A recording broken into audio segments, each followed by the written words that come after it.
Welcome to the Money Mastermind Show. Let's talk money.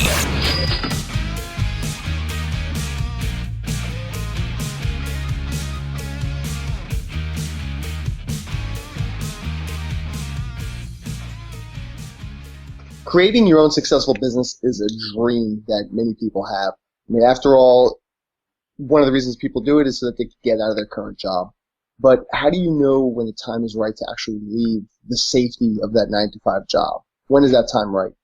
Tonight we have Steve Chu of Bumblebee Linens, I apologize there, as well as other sites to help shed light on when a good time it is to leave your job, or even if it's a good idea at all. Welcome to our show, Steve. Hey, man. Good to be here. Good to have you, finally. I think we've been trying to get you on the show for quite some time. Well, Glenn, I recall it was your fault because you needed it to be done at Wednesday at 7, right? Seven's kind of relative compared to, depends on which coast we're on, but we do have a tight schedule. So the other members of the Money Mastermind Show, or the members of the Money Mastermind Show, are Miranda Marquette of Planting Money Seeds, Peter Anderson of Bible Money Matters, Tom Drake of the Canadian Finance Blog, Kyle Prevost of YoungandThrifty.ca, and I'm Glenn Craig of Free From Broke. So before we start, if you're out there watching us live, head over to our event page if you have any questions at all regarding when it's safe to leave your job, or if it ever is. Leave us a question and we'll be happy to answer it. So Steve, tell us a little bit about your, and I'm going to put air quotes on this, your side businesses and why you created them. Yeah, so the first one that you mentioned, Bumblebee Linens, that we started when my wife became pregnant with our first child. She wanted to stay at home. We live in an area where it's pretty expensive. In order to get a house in a good school district, you pretty much need 2 incomes. So when she told me she was going to quit her 6-figure job, I kind of freaked out. And so we started just looking for businesses, and that's pretty much how we got started with our e-commerce store. We sell handkerchiefs and linens. It's a very manly business, Glenn. I'm sure, because when you're benching, that's what you need. You need it. It makes perfect sense. Yeah, so that business actually ended up doing 6 figures in profit in our first year, which allowed my wife to quit. Basically, she ran the business from our house in the beginning because it was small back then, and she was just able to take care of her kids during the day and run the business at night, basically for a couple hours to fulfill all the orders. And over the years, it's grown, double and triple digits. We started in 2007, so it's 8 years later. It's been double-digit growth or triple-digit growth for those 8 years. So now it's a pretty decent-sized business. That is a pretty awesome story. And what other businesses, if you don't mind telling us, do you have out there? Yeah, so once we started Bumblebee Linens and it started doing well after the first year, started having other buddies who wanted to have kids and that sort of thing, and they live in the same area, obviously. So they started asking me questions on how we did it, and so I decided to document all that stuff on my blog at mywifequitherjob.com, an app name for what happened. And I had been blogging. I started that, I think, in 2009, beginning of 2009 or the end of 2008. And that started taking off, mainly because people were just interested in starting their own businesses. And so I started building an audience for that. And maybe, 2 years later, I started an online course teaching people how to do that stuff. And that's ended up selling really well as well. So, the blog does 6 figures. The course does 6 figures. Oh, and I started a podcast recently also, which started making a little bit of cash as well. And all these successful businesses, you still have a quote-unquote 9-to-5 job that you've had for quite some time. Yeah, I've actually been at the same company for 16 years now. Wow. Yeah, it's a long time. That's pretty dedicated. Yeah, I'm still there, still working full-time. I am a electrical engineer by day, and then I sell hankies at night. And let's not forget, you have a patent. I do have a patent, yes. I mean, you're totally legit here with your patent, and now you're selling hankies. Don't ask me what the patent's about. It's, I don't even remember, to be honest with you. But yeah, I do have that patent. That was that was on my bucket list to get the patent. So. My life is complete now. And yet, as complete as your life is, patent and all, you still go to that day job when you have all of this other income and successful businesses. I mean, each one of these sites on its own, every online adventure would be a jewel for anybody else just having that. But you have all of these different things in your bucket. What keeps you at your 9-to-5 job?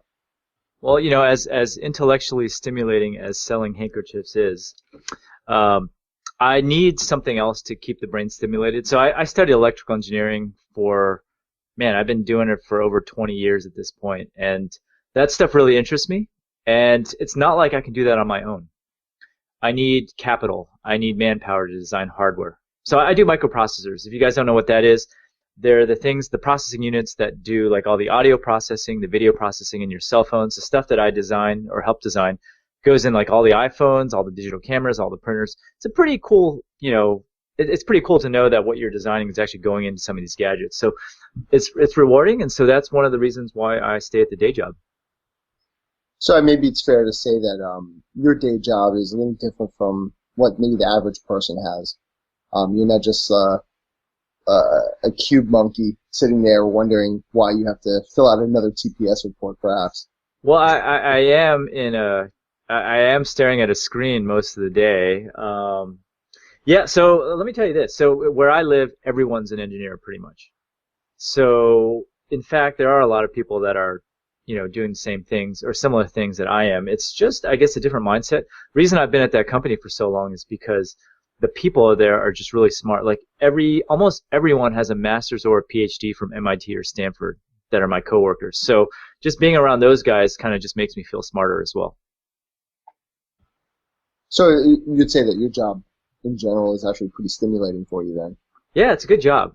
I can't complain. Otherwise, I would have left a long time ago. For sure. So, I mean, what would...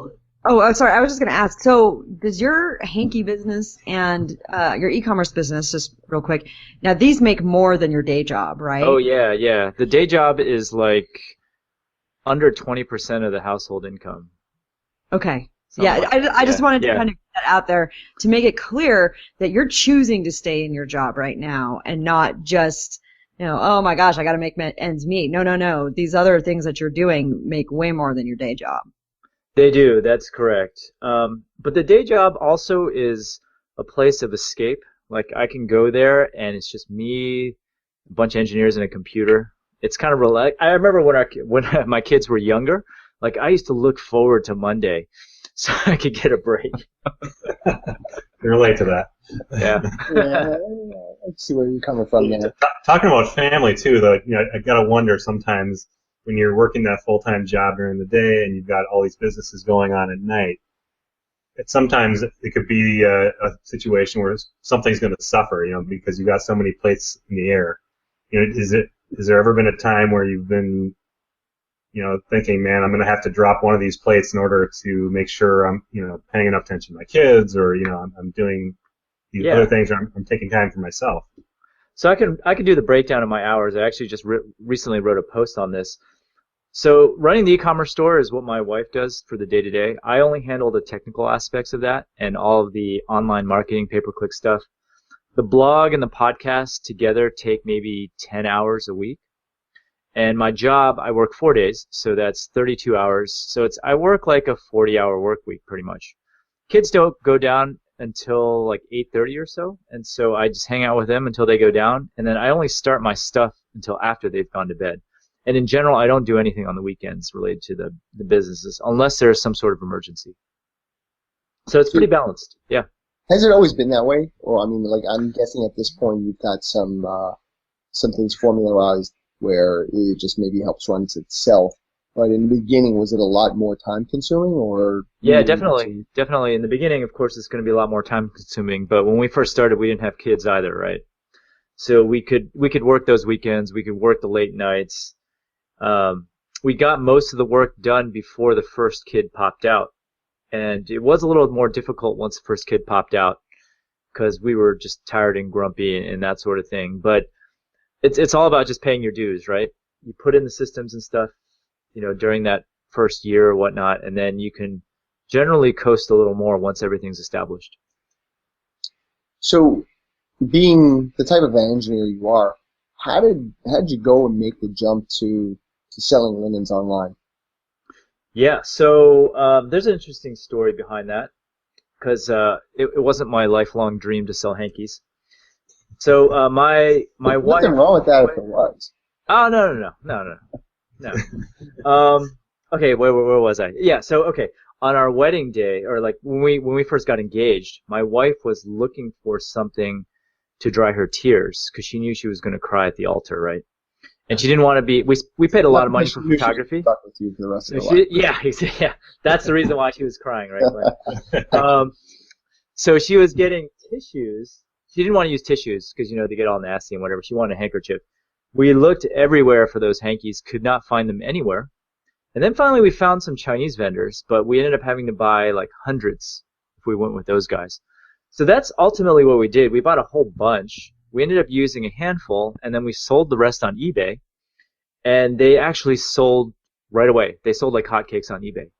And so when it came time to think about starting a business, we actually got back into contact with our Chinese vendor. And so that was one of our first products that we sold in our store. That's a pretty nice story. So with all of these things that are going on, right, it sounds like, you're certainly in a spot that most people aren't. Probably even just with your first job, and the type of income you make. But certainly, you had said that your 9 to 5 is only about 20% of your overall income. At what point might you consider saying, you know what, I've really got my bases covered here. Maybe I could sit back and retire from this. Is that a consideration that you even have?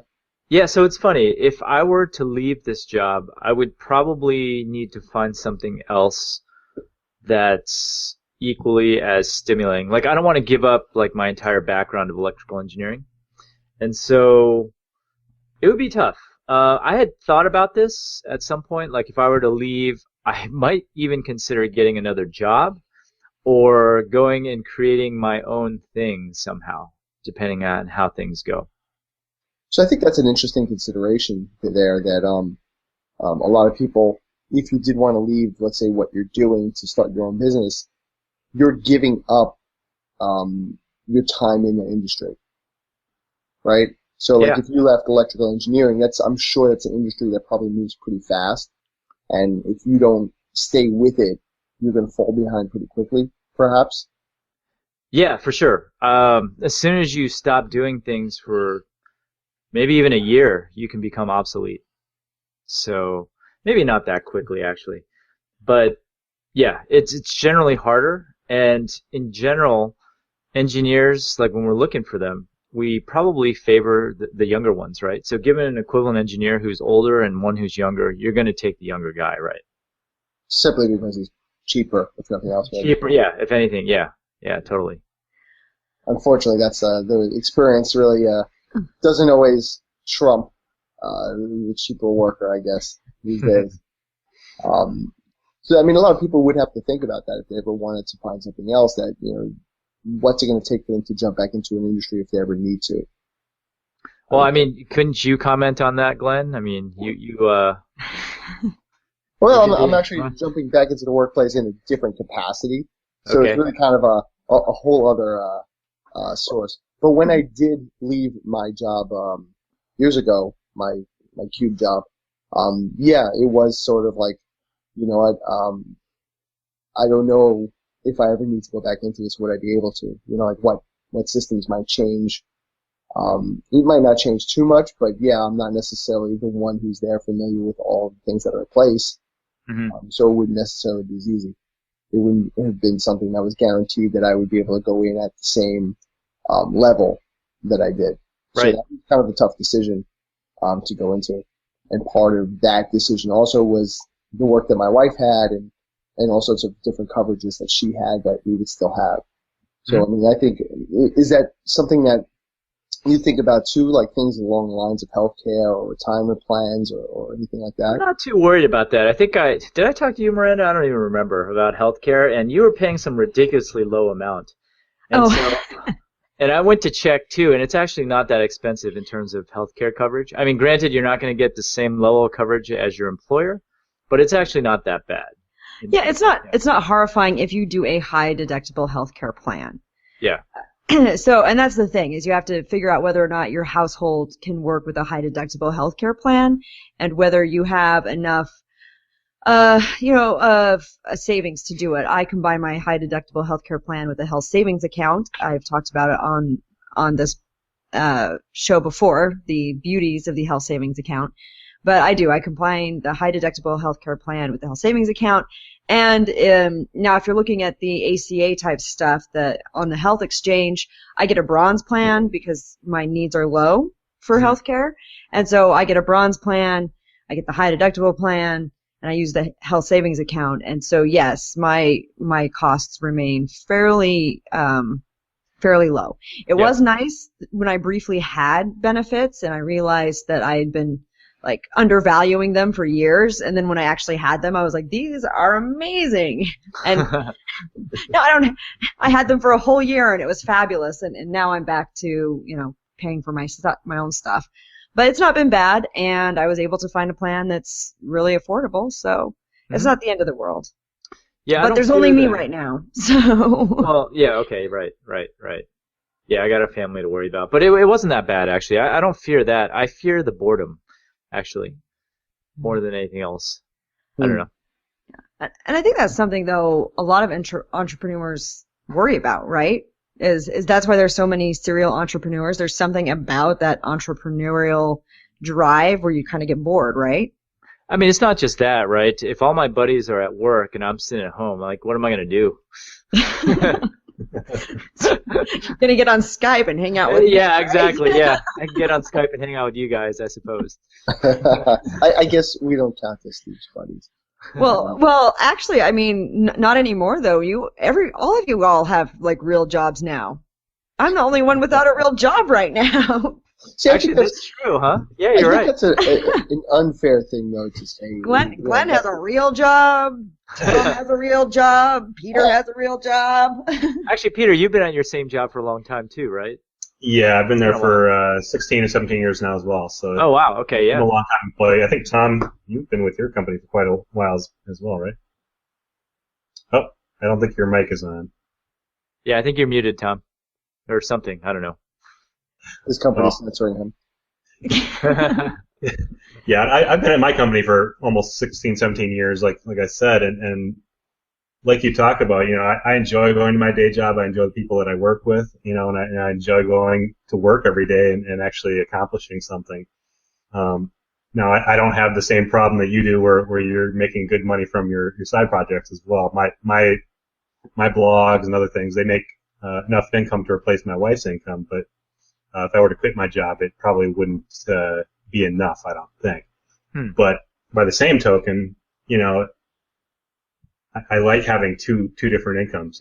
I like having my day job income, and then I like having that side income. It allows my wife to stay home with our son and not have to go to work, and I have good benefits from my job as well. And I think that's something a lot of people who are just starting out a new startup or a new entrepreneurial endeavor, having that income and the benefits and everything else from that day job can be pretty key, especially when things haven't exactly taken off quite yet. Yeah, totally. I'm a big proponent of starting something on the side while you're working full time. So, I mean, would you say that diversity is maybe a good factor as to why maybe both of you or a lot of us here have done both for some time? So here's the thing, like when I start a business, I like to be relaxed when I'm starting it, meaning like I don't want someone like whipping me or some external force that's forcing me to like bust my butt to do it. I like to do things at my own pace. A lot of people aren't like that, but for me, I like to do everything kind of slow and steady because that's just how I operate. But part of why you're able to do that is also because you have a good job. Exactly. Yeah. Totally. Yeah. Yeah. So in other words, I mean, even though you have this entrepreneurial mindset, you don't need to be running around like tearing your hair out, doing something 24/7, trying to make something happen. The fact that you have these jobs and these businesses gives you maybe the luxury of time and space to make things work for you. Yeah, I was commenting more on on when I did not have the businesses and it was just the job. Having the job, we could easily live on my single income.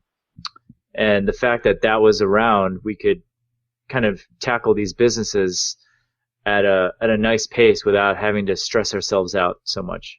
Mm-hmm. I mean, I think we've talked about this on the show before, though, that when you have some money to deal with, it gives you a type of a freedom. So you can have choices when you have that. You're not necessarily bound for one road. I know a lot of people, when you have one job and you're dependent upon that, even if you're getting good money, you could be stuck because of that job. Does that make sense? Totally. Yeah, totally. You could, yeah. There's a lot of people that are like that, right? They might not necessarily like their job, but it's what they got. It's their only source of income, and so they got to stick with it. Mm-hmm.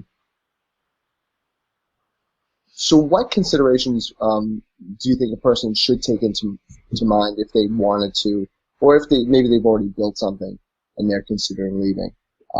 Certainly you've talked about just the intellectual part of it, enjoying what you do, maybe the camaraderie of it. What are the things you think that they might need to consider? Before what? Before quitting or what? Before quitting. I don't know, Glenn. I'm not at that point yet, but once the money is there, I guess there's the freedom. But so here's the thing: if you have a business that's making a lot of money and you're not worrying about money, it's not like you're gonna just bum around, right? Once you quit your job, so you gotta have a plan. At least that's what my wife keeps telling me. I was like, hey, I go to my wife, hey, if I quit, we can hang out all the time. And then she's like, yeah, maybe you should stick with the job a little longer until you figure out what you want to do. And she's the one that actually runs one of the businesses too, so it would really be like you hanging out and her working on the other one. Yeah, I mean, it's really flexible. So we got 2 employees, who handle most of the heavy lifting. So, she goes in the mornings, and then in the afternoons, the kids have their activities and that sort of thing. So I think of it more like Glenn, as us hanging out together, shuttling the kids around or doing kids activities and that sort of thing. And that's pretty valuable. I think that's time that a lot of people would like to have, that a lot of people don't necessarily. Yeah, I mean, it's pretty idealistic too. Like sometimes I don't want to be doing these things, but for the most part, yeah. Glenn, you got 4 kids, is it? Yeah. Yeah, that's a lot of kids. It's a lot of running around. Yeah, that's a lot of running around. It's as hard as that is. It's like, what's the option? Right? It's what I mean by that is it better to just be running around all the time or to not have that opportunity? Yeah, sure. So I'd rather have that work than not have it. My situation sounds pretty similar to Steve. We've talked about this before too, but so if I were to quit my job, then what do I do? I don't think I could improve my business anymore. I could always start 10 more websites, but otherwise there's only so much I could do with that time. But at the same time, yeah, it's things like kids and family that I'd like to get a little bit more time, but ultimately they're also in school most of the time too. So how much time does that really free up? Maybe an extra hour in the afternoon. So. For any of you, is there ever a consideration like, even if your side business is doing well, how do you know that it will always continue to do as well as it's doing? Especially I think everybody here has like an online type of business, so how do you know that it's going to keep going? Yeah, you got to keep working at it. So I think, Tom, where we differ is if I were to quit, I know I could grow both businesses significantly if I had the time, because I have this huge task list for all of the stuff. And to be quite honest, it's getting harder and harder to compete, and so you got to constantly be on your toes. Like in e-commerce, Amazon is starting to be a factor. There's a lot of people just jumping in and copying people and that sort of thing. I feel like the blog is a little bit more secure at this point because I've developed like a reputation and an audience and an email list and that sort of thing. But I know I could grow that tremendously too by putting myself out there more than I have been doing since I don't have as much time. So there's definitely more money to be made there. The question is where I want to spend the time. Like to be honest with you, the money that we make, like, we don't really spend that much. I don't really I don't stay out past 8 p.m. So there's only like I don't buy anything expensive. So it's like what am I saving for? College, I guess. Yeah. So you're working for your kids' education. Yeah, exactly. Well, no, but I think you make an interesting point there when you say that it's, where do I want to spend my time? Because what it comes down to is, I mean, time is really more valuable than money, right? Once the time's gone, it's gone. Mm-hmm. So I don't know, but I just really like how you say, where do I want to spend my time? And that's kind of interesting. So, I mean, hypothetically, I mean, if you were to quit, I mean, what would you do with that time? Would you really like just go full bore and like go on like a whirlwind media tour and try and get out there? I mean, how would you grow your business? Yeah, so for the e-commerce store, there's a lot of stuff that we need to do. One, the site needs a redesign. No. It does. It does. I've actually already contacted Mr. Forrest to do some Photoshop mock-ups for me. We need to get the blog back going again. There's all these email things that we're not doing. In terms of the blog, I can do more webinars for sure, and I for sure can get my name out there more. Had really good luck with those, so there's a lot to be done. I wouldn't be bored. So if I quit, I'd probably just spend a year and like really boost all those businesses up, and then maybe the next year I would find something else to do. Nice. So would you like find a new job, or would you just start a new business? Are you going to turn into a serial entrepreneur? So here's the thing. So I recently just hung out with Manish Sethi, Ramit's brother, okay. And he created this really cool hardware wearable called Pavlok, which shocks you. Anyway, the point of that is he created this cool hardware software thing, and that's kind of like something I want to do eventually. So I can kind of leverage the electrical engineering stuff and create something that's kind of cool. I don't know. Something that shocks you?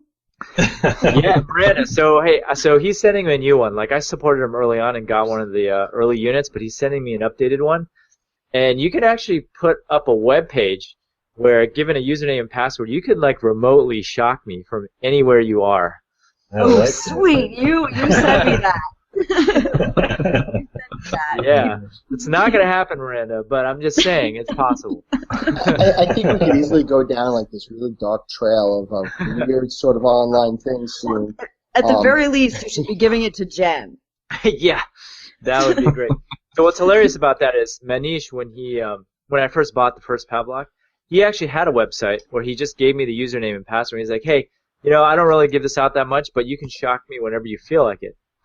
And so I actually did a bunch of times, but you get no feedback, right? It's not like this video of him getting shocked. So I was just hitting the submit button over and over again.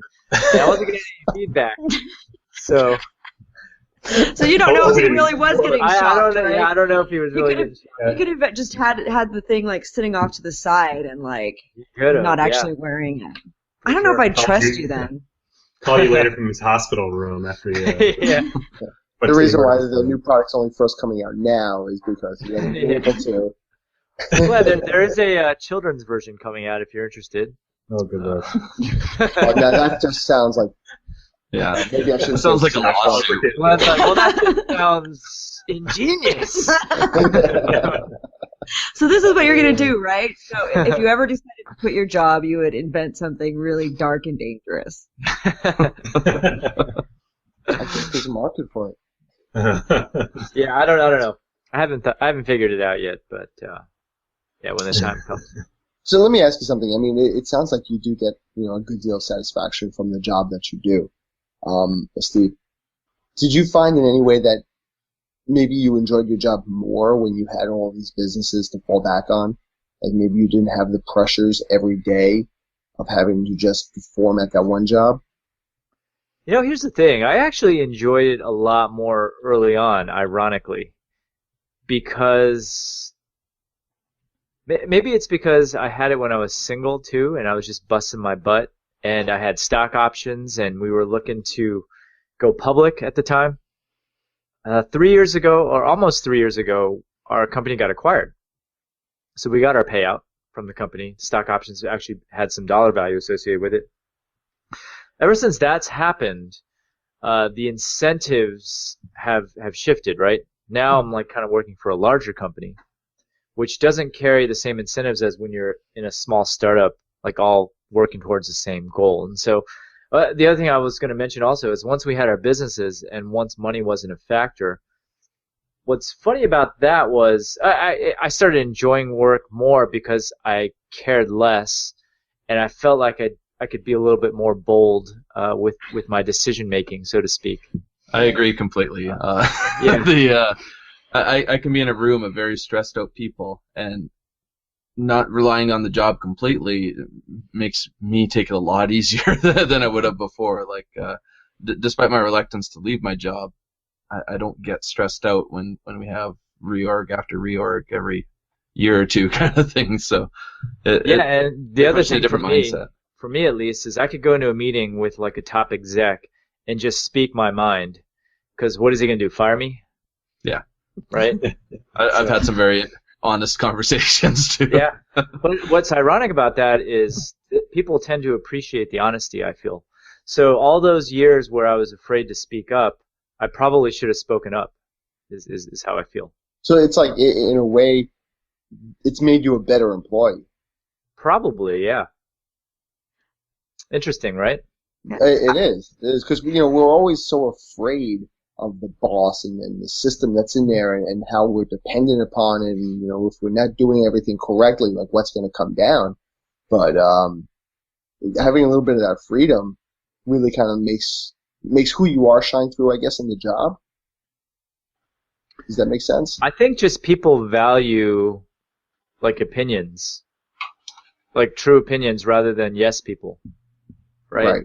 Because when you're dependent upon your job every day, your opinion is more based on what do you want to hear from me, as opposed to like this is what I really think you should be doing. Yeah, in a way, yeah, something like that. Yeah, I think a lot of us are motivated in some respects by fear. If we're in a job and we don't have a side income or anything like that, we're afraid of losing that job if we don't have enough money saved up or we've got some debt or whatever. So you're motivated by that fear to not lose your job. And in some respects, you don't step out in certain ways because you're afraid what that might cause. When you get rid of debt, when you have other income besides your day job income, it helps to remove some of that motivation, I think. And I think, like you guys have said, that's, I don't fear losing my job that much just because I do have a second full-time income basically on the side. And that does allow, I think, me to be a better employee too. And I would be interested just for a minute to find out from Glenn, like what made him decide to go back to work in a different career field. Yes, Glenn, I'm very curious as well. Well, I mentioned it, questioning you. It's maybe the fickleness of the industry that I had on the side, as it was. Having a blog or a website is great when it's doing well, but you're sometimes at the you're dependent upon other things, right? You're dependent upon Google or other search engines. It's the increasing competition that's out there. So it's also the sort of the legacy of what it was, as opposed to having a quote unquote legitimate job and the long term aspects of that. So those were definitely considerations for me. Long term healthcare, retirement plans, things along those lines. Yeah, and I think that's another thing though that I sometimes was thinking about as I moved across the country and was looking at my work situation is sometimes, even though I'm sort of like living the dream, right? I work from home. I don't have a real job. You don't know. I could be sitting here without pants on. You don't know because, I'm not at the office. I don't have to get dressed if I don't want to. But be careful what you say. We are online and there are all sorts of, But there are days when I sit around and I'm just, and what I do starts to feel like a real job. And I sit here and I'm like, do I you start to feel a little bit trapped sometimes, and you're looking for other things to do, looking for that next thing to do. And so I mean, there are some days where I think about, I toy with the idea of, well, what would it be like if I went and got a real job? What if I got like a real estate license or something like that? Or what if I found myself, I actually found myself looking at, there's this restaurant and they were looking for a waitress, and I was like, what if I went and waitressed again? It's interesting to get out and meet new people. And Tom's laughing because when I say things like that, Tom brings me back to reality and says, you can't make that much money.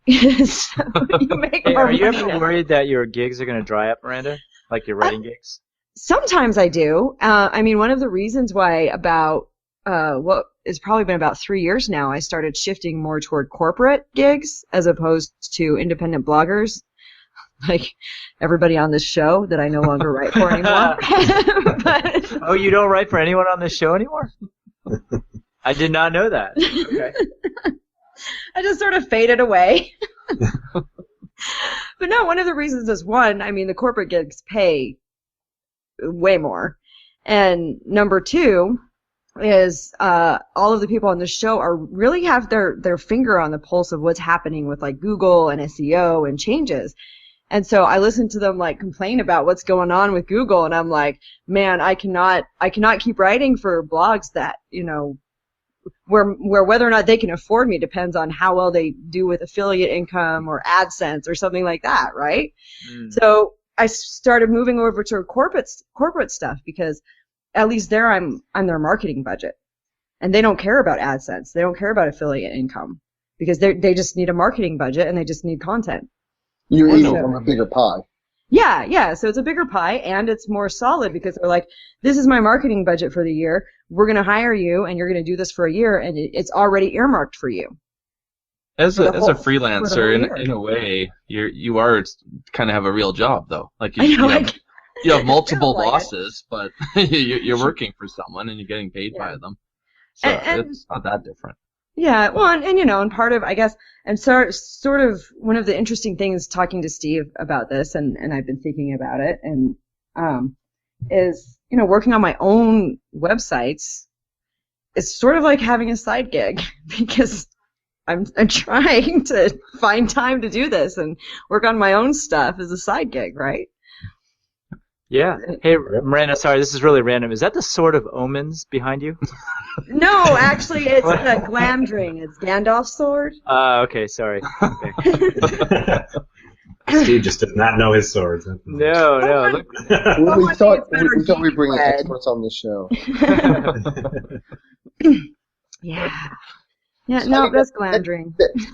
As many opportunities as there are online, and it's certainly made a lot of people very wealthy and opened up a lot of things. It is an interesting concept that even though at times for me that you have so many people to be in contact with, you don't really have any real contact with people. Does that make sense? You're always speaking maybe through a screen or on a phone. So, Yep. I mean, it's interesting how, like Steve, you talk about the camaraderie of where you work. That's a big thing to have. yeah. I mean, people still do need like contact, and that does make your day dynamic in a certain way that you need, I think. Yeah, for sure. I'm pretty sure I would miss it, and I would probably be. So I talked to Mandy Rose about this maybe like 6 months ago, and she told me like after she quit, she ended up having lunch with her girlfriends like every single day, but within like 4 months she stopped doing that altogether. So she just got used to it, and to just talking to people virtually. I don't know. Miranda, you're probably in the best position to comment, right? Okay, so Yeah. so who's ready for more psychoanalyzing Miranda? Anyway, so no, I actually found after I moved here to Idaho Falls for the first time in my life, I was actually lonely. Like, I've never actually felt lonely before.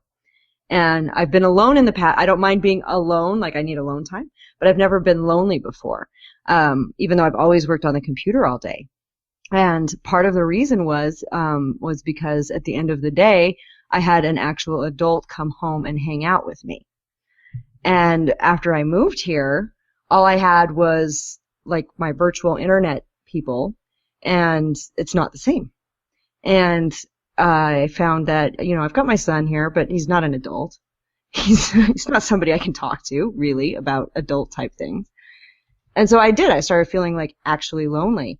And so something I've done is gone out in the community. I've been networking in the community. I've been joining community organizations so that I can get out there and be with people, because it is kind of lonely. I mean, it is, Mandy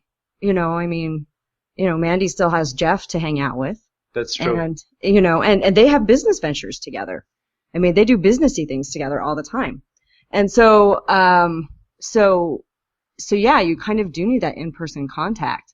And I probably was way too huggy all for FinCon, but I was just like adults and people and friends, and just like I gotta hug everybody and touch everybody, because once I get back to Idaho Falls, I'll be all by myself all day long. So it is a big challenge, and it's one that I didn't really think of as a challenge until after I was divorced and didn't have that adult companionship anymore in the evening. So there's your big depression. So do you find yourself going to more conferences now then? Probably not. Probably about the same. Probably 3 or 4 a year. Okay. Just because I'm a parent. Oh, right. There's that thing called responsibility for your child. Someone's got to parent my child. Yes. But the reason you're in Idaho Falls is because you have help, right? Yeah. Oh, yeah. So my parents have been very gracious, very willing to help out with some of the conferences I go to. So yeah, but once again, since I feel bad that my parents take him when I go out of town, that makes it a little more challenging for me to be able to go out at night. I see. Do any of you feel, and I know... It's like, please move on. Yeah, I'm trying to jump in and get you out of this. Do any of you feel like that maybe at your jobs, it's a little bit more of an instant satisfaction? So like you do some part of your job and you get that feedback and you know that you've made whatever difference it is that you need to make, as opposed to maybe our online businesses. You do well and maybe you check a stat, but it's not quite the same sort of impact. Okay, so I can comment on work, I guess. I'm like a part of a team, so I actually get more satisfaction when I do something on the blog or the business. But at work, I guess there's certain milestones, like when we ship something, that feels really good. But just in terms of like smaller milestones, I feel much better about like doing something for the businesses. So what about the feedback maybe that you get from your team at Good 95? Feedback from the team. Like in other words, like you know that what you're doing it has some immediate effect. I don't think it has an immediate effect, just due to the nature of where I work, I guess. Well, what do you mean by immediate effect? Maybe just trying to think of the fact that you're online and it creates maybe something of a barrier with the people who you're really working with. You may not really see them. You may not see reactions. You may not see the results of what's happening. I mean, I know you also have an online course, so maybe you have a little more interaction with people than some of the rest of us deal with our businesses. But that's kind of what I'm getting at. Yeah, I can't really comment. I mean, when I do something like, for example, hold a webinar and I make a lot of money at once, that feels pretty good. Whereas, at work, I do something and we ship something, but then, which feels good, but it's more of like a collective type of good as opposed to an individual type of good. Mm-hmm. So it's different. Okay. Yeah. I have a question for you. Successful entrepreneurs, there was a study they were talking about some of the things that they all have in common, and one thing that they had in common was that they allocate their time, their energy, and their money more efficiently in ways that are conducive to building wealth.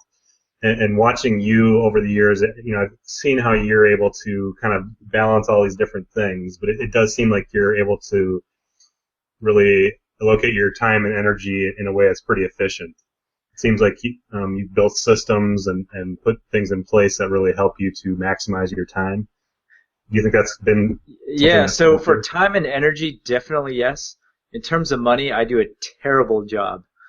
A lot of my money is actually in a checking account, which probably makes you guys cringe. I am actually just waiting for the next crash of something so I can put that money somewhere. But yeah, I am not doing well in terms of investing my money right now. But yeah, in terms of time and that sort of thing, I'm pretty good at that, and productivity. Do you find that's something you need to do really when you have your day job and you have these other businesses on the side, that you really need to be more efficient with your time? Yeah, well, yeah, for sure. For sure, yeah. Otherwise, it just wouldn't work, right? Plus, we got the kids, too, right? Don't forget about the kids, Peter. Of course not, never. What about the children? Doing it for the children. It is hard. I mean, once you have kids in the equation, that's like a whole other, I don't want to say it's a time suck, but it's like two jobs right there, or, another job right there. It's a whole other series of scheduling that you really have a lot of question marks about, right? You don't always know what's going to happen when and what's going to drag time away. And you want to spend that time. That's time that you want, right? That's why you do all these other things too. So, yeah, it's a good thing.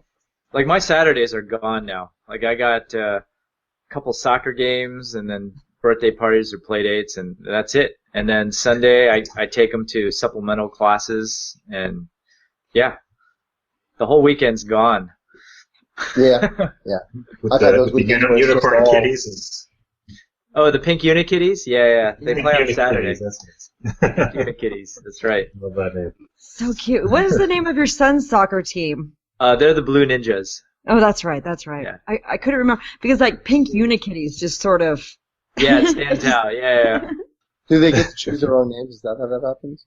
No, because if you did that, then there would be just pandemonium. What you do is you... Well, look, I've seen kids' soccer games. I mean, that's kind of like the definition of pandemonium, I think. You let them, you give like 3 or 4 choices and you let them choose. Yeah. I don't know how whoever came up, what some coach must have came up with the Unikitties. Yeah. So. Someone who likes the Lego movie. Maybe. Yeah, I guess it's better than Chico's bail bonds, right? Oh, gosh. But anyway, Steve, it was great hearing about your businesses and how you've put them together and built sort of this really like mini empire that's certainly outshined what you do in your 9 to 5, which probably in its own is something that's pretty unique compared to what people are doing all over the place. Thank you so much for coming here and speaking to us. One thing we like to do towards the end of the show is we like to just sum up everything with our final word. So we'll go around and we'll do that now. Tom, what's your final word on how to decide if you should stay at your day job? I think for me, it's just not much more different than kind of being conservative with investing. Like I'm certainly consider myself an entrepreneur, but it's hard to leave that day job because it is a bit of a safety net. Even if you're making more online, in our case, or any business, it's just easy to kind of keep that as well. I still fit everything in. I just don't sleep a lot, but otherwise I fit everything in just fine. Yeah, that sleep is a hard one. Peter, what's your final word on how to decide to stay at your day job? Well, it really is just a personal decision, I think. For me personally, it's great having 2 full-time incomes. We like to talk about diversifying when we're investing, and for me, this is diversifying my day job income. It gives me a lot more options of things that I can do, and it allows my wife to stay home, and the benefits are good at my day job. So those are things you need to take into account when you're considering whether you're going to leave. And before you do leave, make sure you have some sort of a plan if you are planning on leaving. Maybe sit down with a mentor or somebody that's done it before you. Talk to people that have done these kind of things on their own as well, and they can give you advice and have a contingency plan in place in case things don't work out. Miranda, what's your final word? I think you really just always have to make sure that you understand what could change about what you're doing. What we talked about and how the environment's always changing. Steve was talking about how, there's new competition coming in and Amazon and all of this stuff. And then, if you make money from a blog, you have to be aware of the changes in Google and how that might impact your income. So just always being aware of that and being willing to make changes, whether it's redesigning your site or changing your approach altogether. You need to be ready to make those changes if you're going to be able to stick with it. And Steve, as our guest, if you'll close out the final word on how to decided to stay at your day job. Yeah, I'll just keep it short. I mean, if you like your job, just stay. Seriously, if you like it, just stay. And on the side, I would just cook up a little something, even though you like your job. Just cook it up as your insurance policy, so to speak. So in the event that anything does happen, you're not freaking out. Some good words there. Steve, for people who are out there that may not be familiar with all of your ventures, if you could just give a little bit of a shout out as to what you do and where people find you. Yeah, so you can find me at mywifequitherjob.com. I also have a podcast on that site as well. I teach a training course on teaching people how to start their own e-commerce stores at profitableonlinestore.com. And in the event that you just happen to be engaged, I can hook you up with a good set of hankies at bumblebeelinens.com. Sounds good. So really, all those are highly suggested from us. So go out there and give them a look. Thank you again, Steve, for joining us tonight and sharing your expertise. And until next week, be good with your money. Thanks for joining us on the Money Mastermind Show. Get more information at moneymastermindshow.com. Don't forget to subscribe to the show on iTunes and YouTube and follow us on Google+.